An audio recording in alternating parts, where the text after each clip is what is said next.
வணக்கம். இந்த காணொளியில் தேசிய மகளிர் ஆணையத்தின் உறுப்பினராக இருக்கக்கூடிய சகோதரி குஷ்பு இந்த ஒரு கட்சி கூட்டத்தில் அவங்க பேசுகிறாங்க.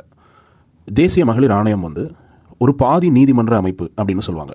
அதாவது செமி ஜுடிஷியல் அத்தாரிட்டி அப்படின்னு சொல்லுவாங்க. ஏன்னா அவங்க பல வழக்குகளை விசாரிப்பாங்க. குறிப்பாக பெண்கள் உரிமை மீறல்கள் சம்மந்தமான சட்டத்திலே அவைகளெல்லாம் குறிப்பிட்டிருக்காங்க.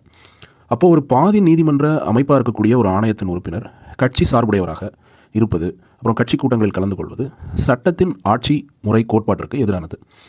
சட்டத்தின் ஆட்சி முறை கோட்பாட்டுக்கு எதிராக இருக்கக்கூடிய விஷயத்தையே ஊழல் அப்படின்னு நம்ம பேசிகிட்டு இருக்கோம். இது இன்னும் எத்தனை கட்சிகளில் இதுபோன்று இந்த பாதி நீதிமன்ற அமைப்புகளில் இருக்கிறவங்க இந்த மாதிரி கட்சி சார்புடையவங்களாக இருக்கிறாங்க அப்படிங்கிறதே நமக்கு தெரியலை.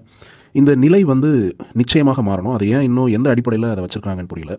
அனைத்து கட்சிகளும் இந்த விஷயத்தில் ஒரு சேர சட்டத்தின் ஆட்சி முறை கோட்பாட்டுக்கு உட்பட்டு மாற்றங்களை கொண்டு வரணும். தேசிய மகளிர் ஆணையத்தில் கிட்டத்தட்ட 42 உறுப்பினர்கள் இருப்பதாக அவங்க இணையதளத்தில் சொல்கிறாங்க. சொன்னது புரிய வந்திருக்கும்னு நினைக்கிறேன். நன்றி.